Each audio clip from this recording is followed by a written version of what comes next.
So are you all set? We're calling together the committee of the whole for Tuesday, April 2nd, 2019.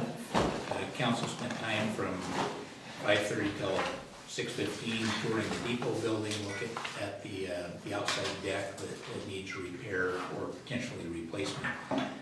Tonight on our agenda we have a discussion from the IT department on the city phone system. This is just information for us only on some of the issues that we've had primarily at the PD, but also other areas of the city. We're going to hear just a brief bit from Transportation Benefit District, and then if we have anything from the Financial Policy Ad Hoc Committee, Jennifer had sent out just a one-page sheet that showed basically an introduction and then the purpose for the policy, and then some items that were indexed to kind of give us an outline of what that policy might look like. And that'll do it for us. Let's go ahead and start with good of the order. Is there anyone that has anything to share? Really quick, as long as we're okay on time. I don't think it'll be too long. So we had our second council chat, and we held it at Grateful Bread, and Councilmember Naplin was there as well. We did get one citizen, so that was a lot of fun. And she had a lot to say and a lot of really good, I don't know, things for us to know. So I'll try and summarize this the best I can, because there was a lot. It was a long conversation. It concerned Metro and transit in the valley. And so, for example, I'm trying to remember the specifics. There are old buses and new buses with Metro. Not Snoqualmie Valley Transit, but the Metro. And so some of the main bus stops in town, there's the one down across from the park, or no, it's not across from the Park and Ride, but it's by the feed store, right? And then the other one is by True Valley. Well, Ace now, right? Okay, so it's by Ace. And what they found was, do you remember, is it the new buses? So newer buses kneel, and old buses have a ramp that comes out. And so oftentimes, I think, correct me if I'm wrong, but I think it's, they send an old bus, and the stop by Ace Hardware, the sidewalk is not deep enough for that ramp to unfold and for someone in a wheelchair to get on the bus. The major issue with this is how often these buses run. It's not very often, so if that is an old bus that happens to come by, they have to wait there for like, I don't know, was that the 2-hour stop, or was that a different one? Something like an hour or two. It was a ridiculous time, like you wouldn't wait. Yeah, and she witnessed one time, she also uses, I think, the stop on Redmond Ridge, and I think this is where it happened, but it's the same. There were different drivers, but it was a driver that was headed to Duval, and they stopped, and there was someone there, either with their stroller, or was it a wheelchair? I can't remember. I can't remember. But they told the person, our ramp was broken, sorry, and they left, and so the next bus there would have been 2 hours later. So I guess her concern, her wondering for us, for especially a lot of people who need to use the bus, are gonna be more vulnerable populations within our city. And especially because we're so isolated out here, that's kind of a big deal. You know, it's not like we're in downtown Seattle and there's buses coming every 10-15 minutes. So I guess my question is, Councilmember Naplin brought this up, that it'd be a good idea maybe at a COW in the future to have Metro come out and not do a presentation, but have more of a working session where we can tell them our concerns and they can let us know. So anyways, that was kind of my thought. I don't know if you would want me or one of us to reach out to them and kind of headline that. I know we also have our work plan, but this just seemed like an immediate issue we should try to address on behalf of our citizens is in general. There were some other things too about Snoqualmie Valley Transit, basically where the bus stops are and overall access in the city. I have a lot of notes, but did you have anything to add? I think one of the big ones is the bus comes, loops around, and only goes as far as about True Value and then loops back up to go to across Woodinville Duval. And we're seeing most of the growth is going to be closer to Safeway, that area. So perhaps they need to start considering a loop that goes all the way to Safeway and then up and maybe back on 3rd or around the roundabout or who knows what. But they need to understand that most of our population growth and the density is going to be further down where the buses don't go. And in addition, where the buses do go, it's in the hilliest section. I mean, Yeah. there's just no, like, if you were in a wheelchair, there's Walk nowhere over, to yeah. park. I mean, can you imagine parking down at the park and ride in a wheelchair or having some type of, it's, so anyway, I think there needs to be a discussion about, potentially looking at that route as those developments come in. Councilmember Ryder. My only thought on that was maybe we could start with a council directed, just somebody in council write an email to Metro about the specific issue, and then also bring up that conversation about the routes and how they're created, and I'm sure they have a whole room full of bus engineers that come up with it or something, and, so, I mean, I think that would be a good way to start the conversation, potentially. So this will sound ironic, because I spent an hour this afternoon talking to Amy at the Snow Valley Senior Center, and they're starting what's called the Snow Valley Transportation Coalition. That's all the cities in the valley, and the goal of that coalition is to have a voice with Metro. That's And great. so, That's awesome. she said all the cities have someone on there, and Duval, I think that we've had some staff members attend, but she asked if we had a council member that would be interested, so I asked her to send me the schedule, which she hasn't done yet, but she did say that they meet every other month, so once in 2 months, and that they meet on a Friday, and that she said most of the people involved don't have a lot of experience with bus planning and stuff, so Metro is providing them with a transit planner so that they can talk about the needs, and so I think it helps answer a lot of this. And of course, since they're the Snow Valley Senior Center and help operate the bus as well that comes through Duval to Monroe, we could talk about locations.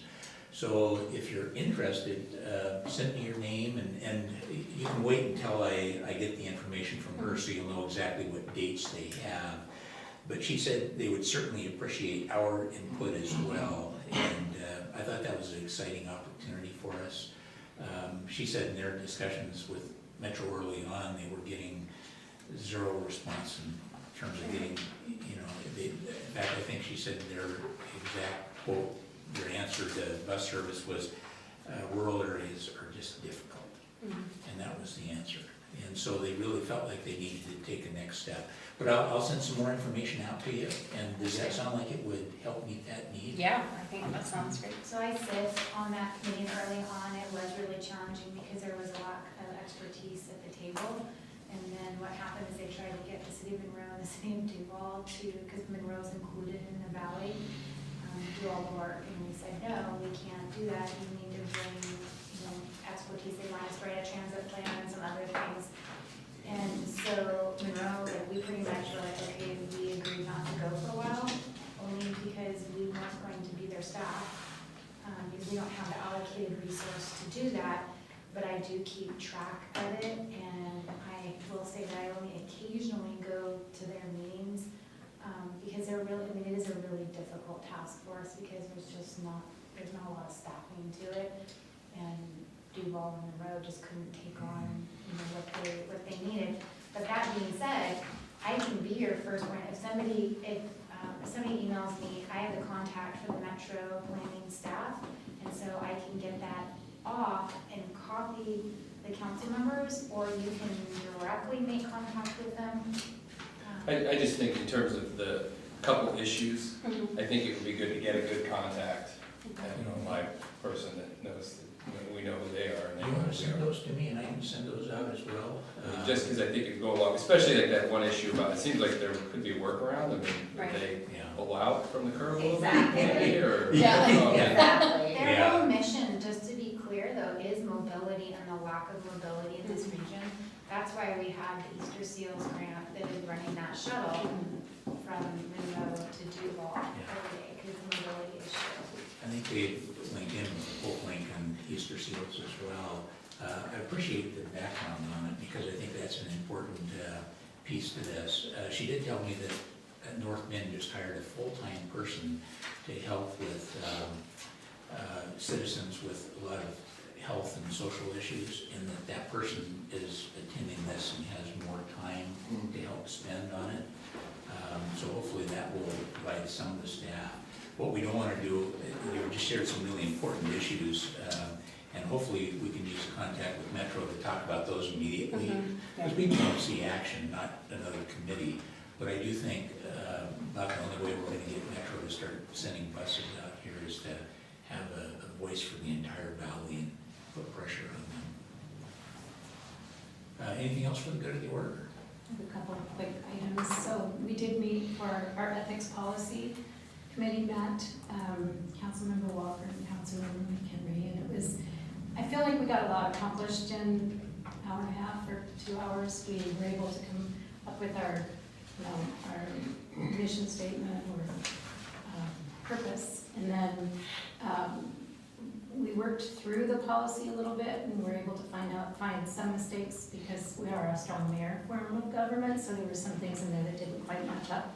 So we were able to work through that. I don't know if you have anything else, but we should have something. We're gonna try and bring it to the attorney and then bring it to you guys to work through and see, how you feel about it. And then, I did tour the property across from the high school today with the school district and with Scott Lemon. And so he wanted me to pass out his card and welcome you guys to come and tour it. I don't know if you want to do it in groups of 3s or go, individually, but I was able to see the property and we got into the structures that were on the property as well. So it was really informative. So I'll pass the cards around if you guys reach out to him if you want to go tour it. Well, yes. I have one more, I could wait till the council meeting, but the one item I wanted to bring up from the SVGA meeting, that was last week. John Taylor from the Department of Local Services was there, and also Kathy Lambert was there, and what was the most exciting thing that they said is, so the Department of Local Services is who will now serve the unincorporated areas, because they don't have a city with elected officials just for their city and a staff, they're kind of out, they don't have anyone taking care of them really, and so this department was created. So, this John Taylor, who is running it, came to the meeting, and there were different service agreements they've had with transportation, parks, all of these other groups, to make sure that the unincorporated residents are represented and getting appropriate services. And one of them that they brought up that was caught my interest were parks, and Kathy Lambert chipped in that when the parks plan originally came out for the levy, there really wasn't anything here in Duval, any money allocated, and she was concerned. And so she had a talk with them and said that this is not fair. And by the way, Duval Park is the worst park in the entire King County Parks inventory, and they need to do something about it. And they said, okay. And so I guess it is now in the parks levy. I don't know any more details. I wanted to talk to her about it. What do you know about it? Was that not completely the truth? It's not in the levy yet. But she's asking for it. She's asking for it. Okay. The one off of 203 Duval Park, I felt like she made it sound like they had agreed to put it in. heading south. You don't think it quite got there yet? Yeah, Not quite yet. Okay. the parking lot, and then you walk We're down, pushing and there's the, It's good to talk about. Yeah. Okay. Yeah, so It's crazy, because we need more baseball. it's not in there right now. Okay. One thing also in the newspaper, in our little valley newspaper, it said that they were going to have a meeting to talk about Duval Park as well. So I know I'm gonna be advocating for it, and if I find any other opportunities to advocate for it, maybe I will let everyone know so we can really push for that, because City of Duval ends up providing and paying for all the parks that serve this very large unincorporated area. And, it's a problem. So there were other things at the meeting. It was a very interesting meeting. I was glad I went. It was useful. Yeah, that's good. Well, thank you, it's very helpful. Anyone else? I had just a couple items to pass on. There's a couple of things council members have brought up over time, and so in a future CAL, I'd like to bring forward at least a discussion on whether or not to contract the doing some things on Main Street versus having our public work folks do that. That's a whole discussion, but I'd like to just let you know, I'd like to bring that forward. Another one that came up, I think Jason originally brought this up, was about clearing and grading permit fee. Now, we're really diving in on a lot of things, so that will probably be delayed a month or so. But I'd like to see about bringing that forward, just looking at that as an option for the heavy-duty trucks that run through here doing construction. Many cities have a permit for that, and it provides some revenue, and the idea is to help, again, keep up our roads. So those were a couple, and that was it. I will mention that one of the topics we have tonight, some topics that we discuss in council just simply take more time. And I felt important to say as Mayor Pro Tem that anytime even just one person has additional questions, or they feel like they're being rushed or cornered, or we gotta make a decision quickly, my goal is not to do that. It's not a good way to make decisions. And so if we have topics that come up at the COW or council, and we just don't feel like we're ready to make a decision, even if it's just one person, let's say that. And let's postpone it until we make sure we have the information, that we're looking at all the options. And it's tough when we're trying to move things forward, but I don't want any of you to ever feel like there's a topic that you're being rushed on. Some things are time sensitive, but we just want to make sure we're doing due diligence for our citizens and making good decisions.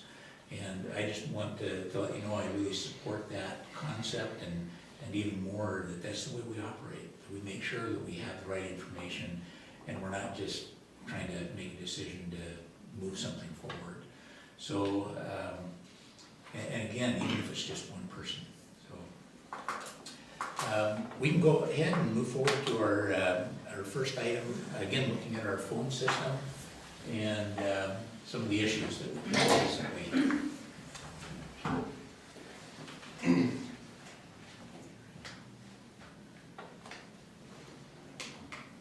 Well, thank you, Council. Again, I'm PJ Rodriguez, your IT Director. We're just going to go over the phone system. This is more of an update with a couple of incidents that have occurred specifically that has impacted the police department.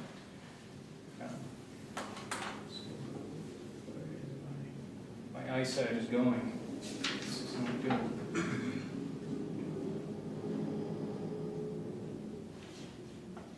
Okay. That works. We need IT to get a bigger computer screen. Hey, PJ, Chris is here if you need some assistance. I'm just gonna embarrass myself, I'm just gonna move on. Okay, so we'll just move forward. We'll talk about, here's what we'll talk about. The service catalog, and this just to kind of give you a baseline of the services that we provide. The two incidents, one that occurred in July of 2018 and one that occurred just as recently as February of 2019. These are extremely impactful incidents. And the next piece is really how do we avoid this? We're not here to place blame. We just want to make sure we fix the problem, right? So moving forward, we don't experience this. And then we can have some questions, discussions, whatever council would like to have. So here's the services, the menu of services that we provide for the city of Duval. So I hate to compare it to like going to a restaurant. These are the services that you buy. It's really a bad comparison, but it's something similar to that. And one thing that we'll note in here is we provide emergency services, but the phone system's not here. And there's a specific reason for that.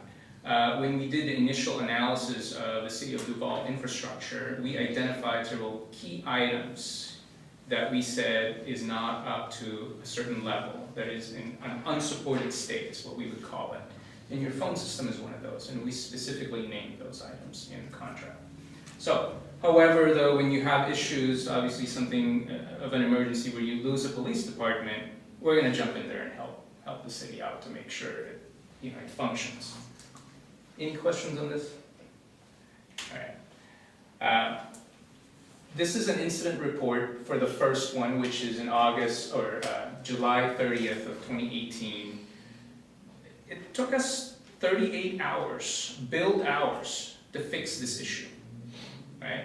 And this was a real emergency. The resolution time was 6 days. One of the key things that caused this was the fact that you had a hardware that was supporting your phone system that was running on Windows 2003. Okay? The hardware was so old that the hard drive just failed. Right? So it was identified before. Unfortunately, we didn't take care of it, so eventually it failed. And this was a downtime issue specific to the police department. It did not impact the rest of the city. However, we know how important the police department is.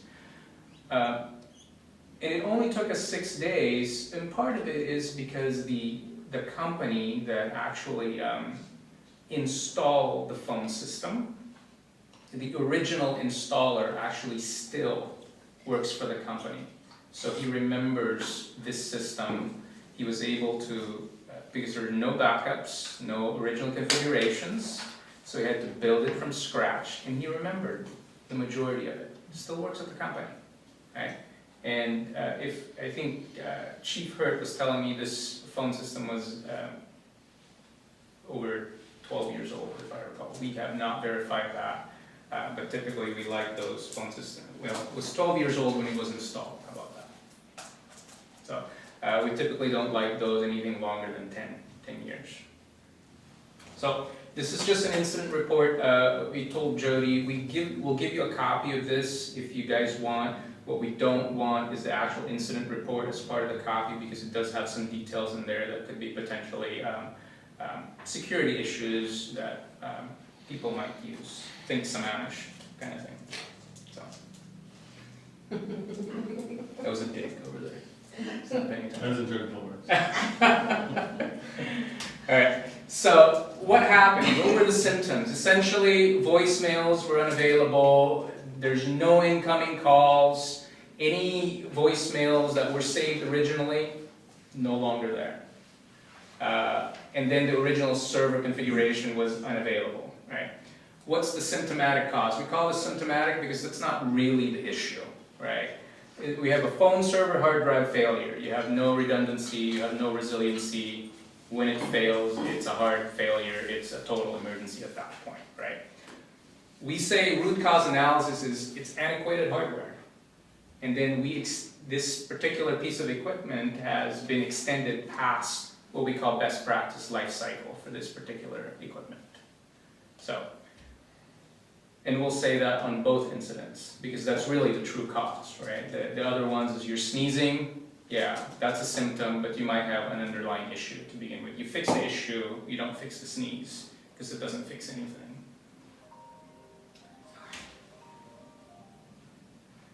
So the next incident happened much more recently. This one is not necessarily about the antiquated system. This is more of an issue with the vendor. Okay, so this one cost the city 50 hours to resolve, and a much longer timeline. This was a much more complicated issue. Chris was the primary person that was working on it. I dove in there and it blew my head off, because there's just things just shouldn't act the way it did, and eventually after 32 days the vendor finally realized that they misconfigured certain things that was causing certain issues within the system. So one of the points we made with the vendor was the fact that we're going to withhold payment just because we feel that the service was not up to par to where it should be. I don't know what our real leverage is on that, but certainly holding payment should be one of those things where we can make them do something, right? So analysis, sorry, go ahead. Was that the incorrect configuration from the rewiring or reconfiguring occurred Sure. at the last incident? Yeah, so what happened with the last incident was, you basically had a box that had all this configuration. That box basically blew up. They built a new box. In anticipation, they decided to add some configuration in there. that was not ready to go live. They didn't realize that they were getting ahead of the system were causing some issues on the traffic within the phone system. And the hardware on the phone system was too old to handle that kind of traffic. So just to give you an idea, the actual phone switches themselves are running at 100 meg still. I can't find anything that runs at 100 meg now. So if that gives you any idea. And again, same thing, we had intermittent outages. This was a little bit more challenging because sometimes it would work and then sometimes it wouldn't.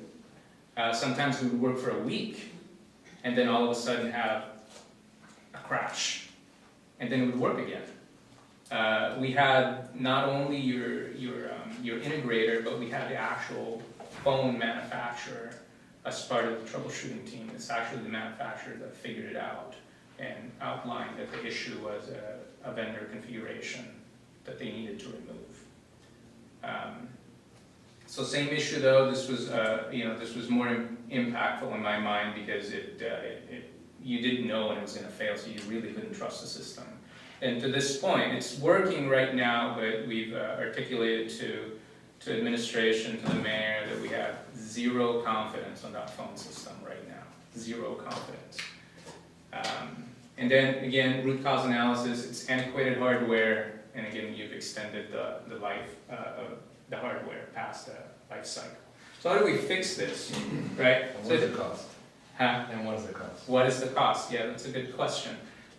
We'll get to that. So I think these are one of the key things. I know it just sounds so cliche right here. We need sponsorship, we need leadership, we need ownership and partnership really to get going. But these are really baseline items. We check the box on most of these items, on the majority of these items. And I'll go at the next slide, and you might recognize the next slide that kind of does a deep dive in one of those challenges. You know, sponsorship, obviously we hope council and administration sponsors these items, know how critical they are.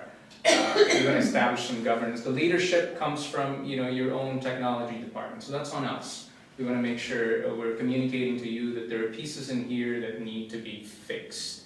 So whether that be by funding it or changing the way we do business, whether that be culture, we don't run things to the ground and then wait till they're broken. Rather, we implement a best practice. So, hey, let's have a life cycle of 5, defined life cycle. We replace them before they break, as opposed to wait till they break, right? Because it's an emergency at that point. And then the ownership and partnership is really along the lines of each of the departments. Yeah, that's what we want. And like I said, we check the box, I believe, on most of these items. We don't always see eye to eye, but that's why we discuss things, right? So, in this particular slide, the council, and at least I presented it every council at the end of the year during the budget cycle. There's always challenges and opportunities, and we'll always state this, right? One of it is, we always said the phone system is a core infrastructure that needs some attention, right?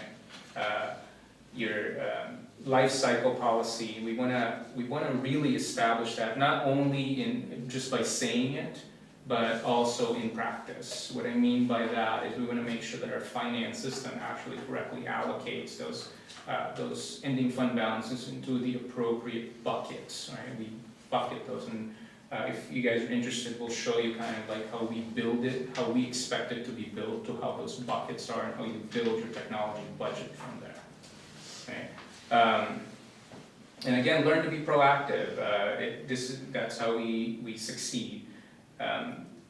Your data center locations, I think we've hammered the phone system. Your data center locations, those are still critical pieces of infrastructure that you have that are probably not in the right place where they should be. At City Hall, you will see in the summertime where the switches are, you have to open the doors because it gets too hot in there, and then things would just fail. And we know computers and heat just don't get along. Computer dust and heat don't get along. So we have those kind of challenges. There's nothing we can do right now, but we just want to make sure council is aware of that these are outstanding issues we need to look at. We fixed the majority of fiber infrastructure concerns with WAVE and King County INET. So we've done some of those pieces. It's not complete, but I think we've done the majority of them.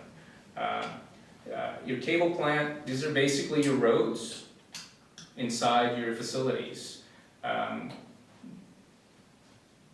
They're old, right? And they're not in the right state at this point. In the police department, which is your newer building, you have cables that run along these types of lights, which is a bad idea.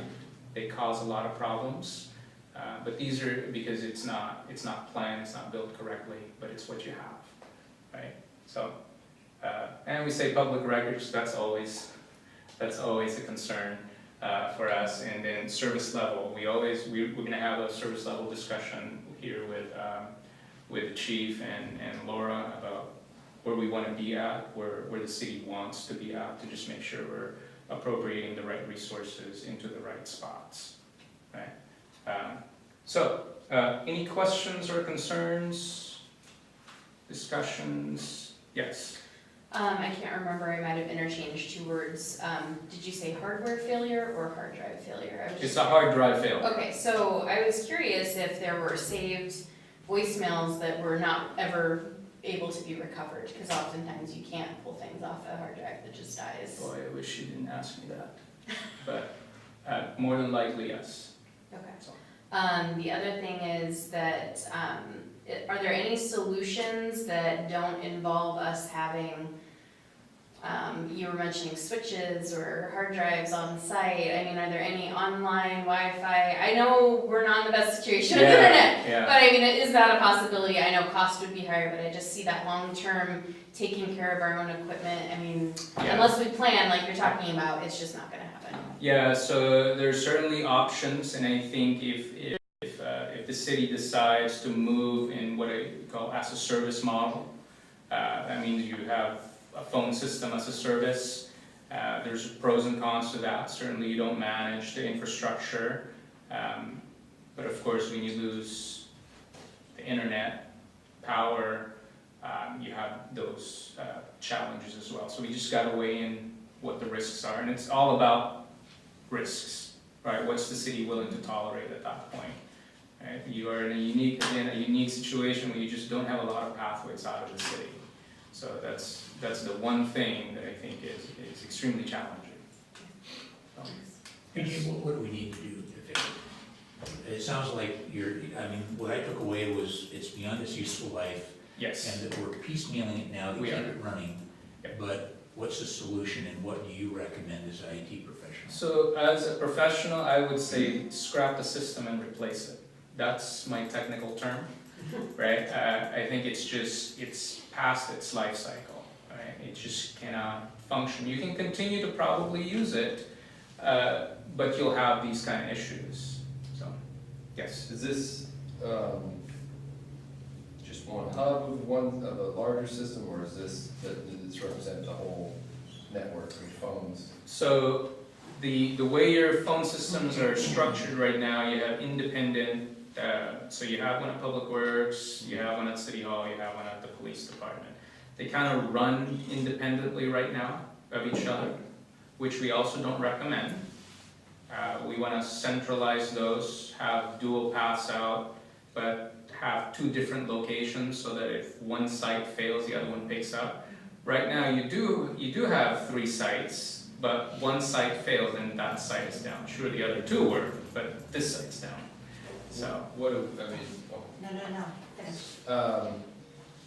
So in terms of, I would imagine that, it seems like the one thing that does get cheaper over time is technology, and, has phone systems got any more affordable over the last 10 years? yeah, So what are we looking at, I guess? yeah, and I will tell you this, and please don't quote me. We're write that down. Yeah. Wait a minute. Close you to the end. Yeah. So, and our Public Works facility alone, when we're adding a new phone system, it was costing us $25,000 to $30,000, right? So now the city has less number of phones, so maybe that's a starting figure that probably we can look at and see, but that's in-house. So again, we have the power of negotiation. When we talk to vendors, we typically ask them how much would it be, and they give us a number, and then we kind of beat them up a little bit, see how much we can get, and typically we're able to scale those down a little bit. But again, it depends on what the city wants. One more question. Sure. What's the clock on the other two systems? Your clock is passed. On all three? I think so, yeah, I think But the it, police station's the worst of the three? well, the police station, we think is stable right now, right, because they made that fix. But you still have, on the back end of that infrastructure, you still have old pieces of hardware that's just not meant to last that long. Okay, thank you. So I was just looking through the check register of, well, what are we paying for our phones and who are we paying? So Sure. I see that we're paying Allstream, and the last time it was in their check register, I'm guessing it's a monthly payment of about almost $2,300. And then there's also a Frontier charge for $101, I'm guessing monthly, that says just City Hall. Whereas the Allstream one is divided up among all the departments. Yes. So my question is, what are we paying for exactly? And is Allstream the company that is supposedly providing the service? No. Or, Yeah. I don't know what's. I'll explain. So Okay. Allstream is your dial tone provider. So when you pick up the phone, they're the ones that provide the dial tone, allows you to connect them. Mhm. Okay, now you have an integrator. The integrator are the folks that are basically on-premise in, right? So on-prem stuff, that means your physical phone, your actual phone servers, your regular phones that you pick up, you have a provider for that. That's NCA. They're the ones responsible for configuration, setup of your entire phone system. They build the servers that allow you to communicate, what we call, in Cisco world, we call it call manager, they call it something else with Mitel, I can't remember what they call it. Some kind of manager, but it manages your calls. But on Allstream, so our initial concept with Allstream is you have three what we call dial tone lines, and they function independently of each other. So what we ask Allstream is to re-architect that, in that we don't need three, okay? Because you have fiber between buildings, you can rely on the fiber. You need two, and you need the two Allstream, basically dial tone providers, to function as backups of each other. So our concept is to provide an Allstream data path out at your police department and an Allstream data path out at Public Works. Why not City Hall? Because City Hall has no backup power. So we say the two buildings that have backup power are your Public Works facility and your police facility. And the whole concept that we want is A, reduce your costs on that $2,300. You don't need that other T1. Okay, so reduce that to two, structure those two so that they're not independent of each other. Rather, if one of them goes down, the other one's able to take on the responsibility of the other T1. So that's how we're structuring. Are we currently paying NCA money? You do pay NCA money for, it's an annual It's like a maintenance agreement, Yeah. about 40. $4,500 a year annually. And it seems like we aren't really getting a lot out of that because they weren't prepared to deal with two major incidents. You could say that.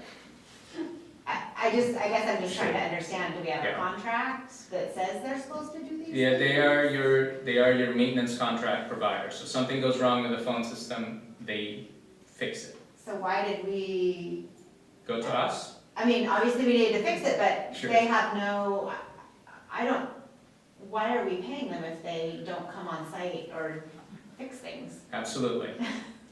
I totally agree. And that's I think one of the things that we hold to them is say, hey, we pay you a certain amount, we expect service, and 30 days of a phone system that's flapping, that's not service. We have held their next Payment. Yeah. but the risk of that is they could turn our phones off. I guess I would like to know contractually, What's the service where level? is our, Yeah. yeah, Yeah. anyway. So PJ, we identified the problem. I just want to be clear, it's the cost rough, not holding it to you, $25,000 to $30,000. Is that correct? 25, 30,000 roughly? And that's the Probably, entire phone system, probably, software and hardware. yeah, probably. And what's the timeline? So if council came next council meeting on the 16th and said, let's move forward with Yeah. the resolution, are we talking how many months? At the speed of light, no. I think what we have to do is then create a project plan. We are, in Snoqualmie, we are in the midst of a phone system replacement. So what we would probably do is put a team together, because then we'll consider this an emergency project. We'll put a team together because we want to make sure we gather requirements, especially for a system as complicated as the police department. We have 6 months, I think. So you have a RFP for Snoqualmie, can we piggyback on that? We can probably do that, right? So we typically purchase off of NASPO, which is your DES Yeah. contract, so we don't necessarily go in RFP. The only time we go in an RFP, Well, you just dropped a lot of acronyms and everything. sorry. So I wanna explain those. Yeah, so NASPO is the Department of Enterprise Services for the state of Washington, does all the bidding already of certain hardware So and it's a equipment. statewide contract. It's a statewide They've contract. already done all the Yeah. logistics Yeah. of getting the numbers. But So- could we have some measure of working together to We could, maybe have yeah, some- and it gets probably value in terms of, we're gonna order this number, you could reduce the cost, more than likely, yeah.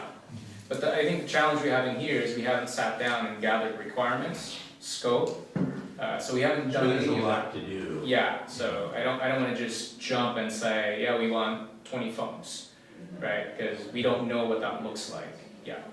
Was this in our work plan? I feel like we've talked about this when you had presentations before, and I feel like, was it in our 2-year work plan or our 1-year work plan? It was never budgeted, It was not, okay. no.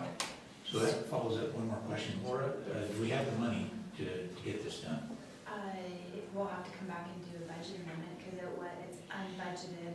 Plus, because of this issue, we're over, I don't know, say about 12% in our hours already allocated for the year, which is about 52 hours. 52 hours. Yeah.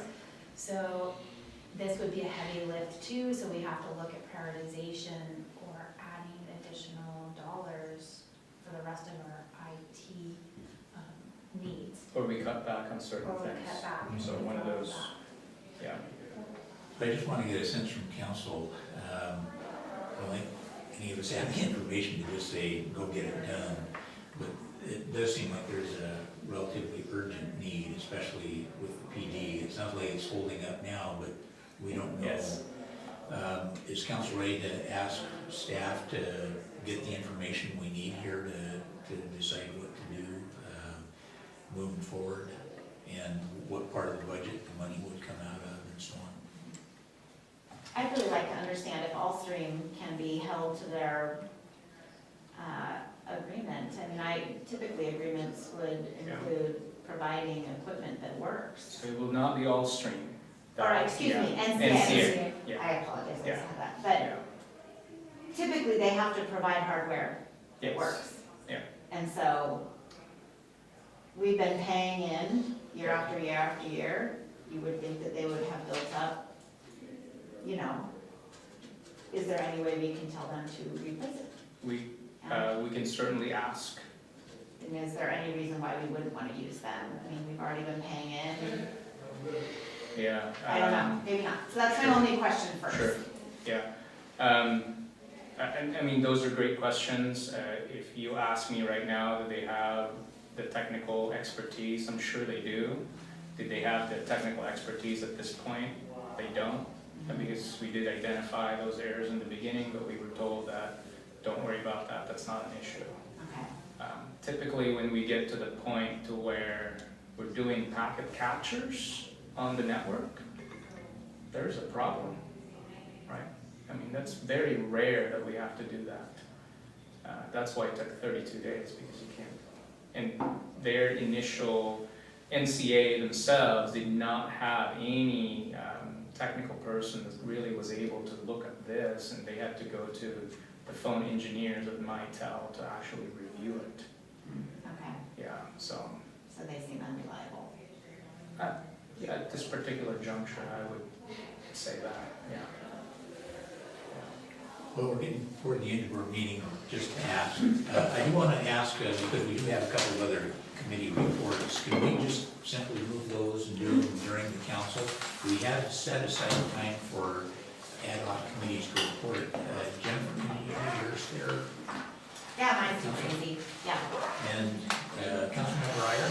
Yeah, I mean, I think mine will be covered in the agenda bill. Okay, with that, we'll